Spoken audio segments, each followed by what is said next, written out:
ಒಂದು ಸುಂದರ ಅರಣ್ಯದಲ್ಲಿ ಬೆಳ್ಳಿಯ ಚಂದ್ರನ ಬೆಳಕಿನಲ್ಲಿ ಎಲ್ಲಾ ಪ್ರಾಣಿಗಳು ನಿದ್ರಿಸುತ್ತಿದ್ದವು. ಆದರೆ ಒಂದು ದೊಡ್ಡ ಪ್ರಾಣಿ ಇನ್ನೂ ಎಚ್ಚರಿಕೆಯಿಂದ ಇತ್ತು. ಅದು ಲಿಯೋ ಸಿಂಹ, ಅರಣ್ಯದ ರಾಜ. ಲಿಯೋ ಮೇಲೆ ನಕ್ಷತ್ರಗಳನ್ನು ನೋಡಿ ನಿಧಾನವಾಗಿ ಕೇಳಿತು, ಈ ರಾತ್ರಿಗೆ ಇಷ್ಟು ಶಾಂತತೆಯೇನು? ಆ ವೇಳೆ ಎಂಬ ಒಂದು ಸಣ್ಣ ಶಬ್ದ ಕೇಳಿತು.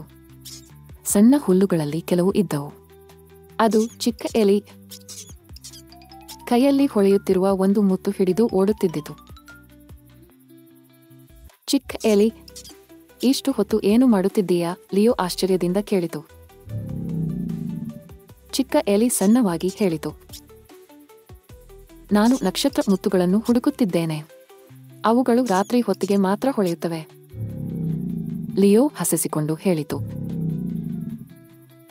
ಅಯ್ಯೋ, ನಾನು ನಿನ್ನ ಸಹಾಯ ಮಾಡುತ್ತೇನೆ.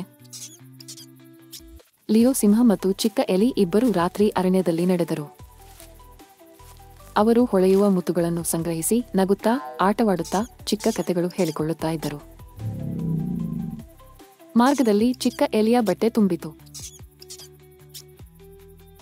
ಧನ್ಯವಾದಗಳು ಲಿಯೋ, ಚಿಕ್ಕ ಎಲಿ ಸಂತೋಷದಿಂದ ಹೇಳಿತು. ಲಿಯೋ ತಲೆಯನ್ನು ನುಡಿದು, ನನಗೆ ಈಗ ನಿದ್ದೆ ಬರುತ್ತಿದೆ ಎಂದನು. ಎರಡೂ ತಮ್ಮ ಮನೆಗಳಿಗೆ ಹೋದರು. ಹಿಂದೆ ಅರಣ್ಯ ನಿಧಾನವಾಗಿ ಶಾಂತವಾಗಿತ್ತು. ಚಂದ್ರನ ಬೆಳಕಿನಲ್ಲಿ ಇಬ್ಬರೂ ಶಾಂತವಾಗಿ ನಿದ್ರೆ ಮಾಡಿ ಸುಕ್ಕಿಕೊಂಡರು.